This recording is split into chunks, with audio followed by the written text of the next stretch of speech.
കൂട്ടുകാരെ, ഇന്ന് തിരുവാതിരയാണ്. ധനുമാസത്തിലെ തിരുവാതിര പരമശിവൻ്റെ പിറന്നാളായും പിന്നെ ശ്രീ പാർവതി ദേവി പരമശിവൻ്റെ ആയുരാരോഗ്യത്തിന് വേണ്ടി വ്രതമെടുക്കുന്നതായും നമുക്ക് ഐതിഹ്യമുണ്ട്. ഇതിലേക്ക് കാച്ചിൽ, ചേന, ചേമ്പ്, കായ, കൂർക്ക എന്നീ പച്ചക്കറികളെല്ലാം നമുക്ക് ആഡ് ചെയ്യാം. ഇതെല്ലാം നമ്മൾ നന്നായി കഴുകി വൃത്തിയാക്കി ചെറിയ ചെറിയ കഷ്ണങ്ങളാക്കി ആണ് ഇതിനകത്ത് നമ്മൾ ഉപയോഗിക്കുന്നത്. പിന്നെ നമ്മുടെ സ്ത്രീകളുടെ ഒരു പ്രധാനപ്പെട്ട ഒരു ആഘോഷമാണ് ഈ തിരുവാതിര എന്ന് പറയുന്നത്. സന്തോഷത്തിൻ്റെയും കളിച്ചിരികളുടെയും പിന്നെ തിരുവാതിര കളിക്കൽ, പിന്നെ നമ്മുടെ എല്ലാ നാട്ടിലുള്ള എല്ലാ കൂട്ടുകാരും എല്ലാവരുമായിട്ട് ചേർന്ന് ആടിപ്പാടി നമ്മുടേത് മാത്രമായിട്ടുള്ള ഒരു ആഘോഷമാണ് ഇത്. ഇതിൽ പുരുഷന്മാർക്ക് യാതൊരു പങ്കുമില്ല. നമുക്ക് പൂർവ്വ സ്വാതന്ത്ര്യത്തോടെ എന്തും നമ്മുടെ ഫ്രണ്ട്സിൻ്റെ കൂടെ ചിലവഴിക്കാനാണെങ്കിലും ആടിപ്പാടാനാണെങ്കിലും എല്ലാം സഹായിക്കുന്ന ഒരു ഉത്സവമാണ് തിരുവാതിര എന്ന് പറയുന്നത്. അത് നിങ്ങളെല്ലാവരും എൻജോയ് ചെയ്തോ? നിങ്ങളെങ്ങനെയാണ് തിരുവാതിര നിങ്ങളുടെ നാട്ടിൽ എങ്ങനെയാണ് ആഘോഷിക്കുന്നത്? എനിക്കൊന്ന് കമൻറ്റ് ചെയ്യണേ. ഞങ്ങൾ തലേദിവസം വൈകുന്നേരം എട്ടങ്ങാടി അതിൻ്റെ നേദ്യത്തിന് പോവും. പിന്നെ അവിടെ എട്ടങ്ങാടി നേദ്യം സ്വീകരിച്ച് തിരുവാതിരയൊക്കെ കളിച്ച് എല്ലാവരും സന്തോഷമായിട്ട് കുറച്ച് തിരുവാതിരയൊക്കെ കളിച്ച് നമ്മൾ പിരിഞ്ഞു പോരും. അതിനുശേഷം പിറ്റേ ദിവസം നമ്മൾ വ്രതമെടുക്കും തിരുവാതിരയ്ക്ക്. എന്നിട്ട് വൈകുന്നേരം ഉറക്കമൊളിപ്പ്, പാതിരാപ്പ് ചൂടൽ, തിരുവാതിര കളി അങ്ങനെ എല്ലാമായിട്ട് നമ്മൾ ആഘോഷമായിട്ട് കൊണ്ടാടും. ഇപ്പോൾ നമ്മൾ പുഴുക്കുണ്ടാക്കുന്നതിനായിട്ട് നമ്മൾ അരിയാഹാരം കഴിക്കില്ല.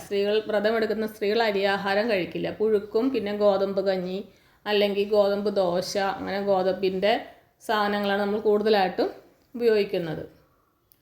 ഇപ്പോൾ ഞാനിവിടെ ഒരു തിരുവാതിരയ്ക്ക് നമ്മൾ എങ്ങനെയാണ് പുഴുക്കുണ്ടാക്കുന്നുള്ളതാണ് ഇന്നിപ്പോൾ ഞാൻ കാണിച്ചു തരുന്നത്.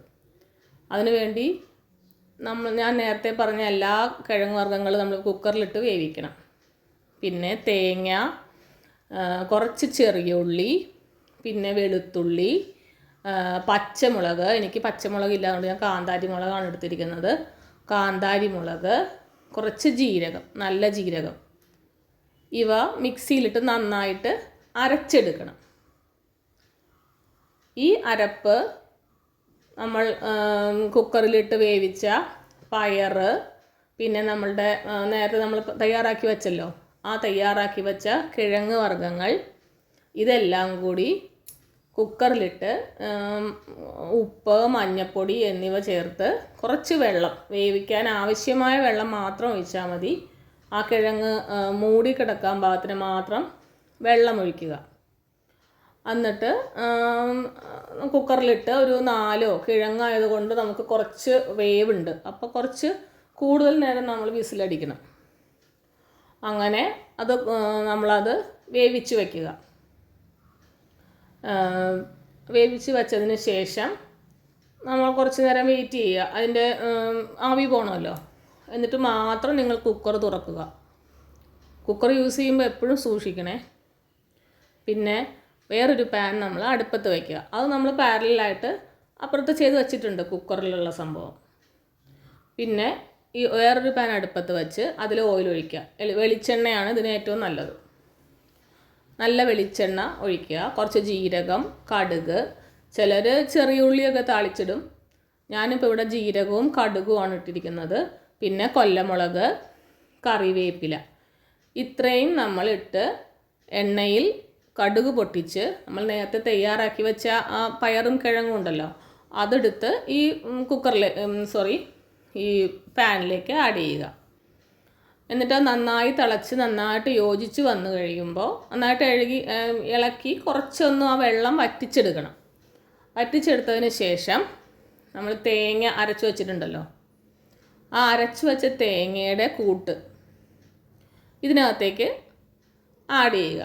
ഞാനിപ്പോൾ എനിക്ക് കുറച്ച് ഉപ്പും ഒക്കെ കുറവുണ്ടായിരുന്നു. അപ്പോൾ ഉപ്പുണ്ടോ എന്നൊക്കെ നോക്കുക. എന്നിട്ട് ഉപ്പില്ലാന്നുണ്ടെങ്കിൽ കുറച്ച് ഉപ്പ് ആഡ് ചെയ്യാം. ആ തേങ്ങയുടെ മിശ്രിതം ഇതിനകത്തിട്ട് നന്നായിട്ട് ഇളക്കി യോജിപ്പിക്കുക. നല്ല രീതിയിൽ യോജിപ്പിക്കണം. അടി പിടിക്കാതെ നോക്കണം. അടി പിടിച്ചാൽ ഒരു ടേസ്റ്റ് ഉണ്ടാവില്ല. എന്ന് വെച്ചാൽ നമ്മൾ ഈ കുറുകിയ കറി ആയതുകൊണ്ട് നമുക്കിത് അടി പിടിക്കാൻ ചാൻസ് ഉണ്ട്. ഇതിപ്പോൾ നമ്മൾ പതുക്കെ ഒന്ന് അടച്ച് വെച്ച് വേവിക്കുക.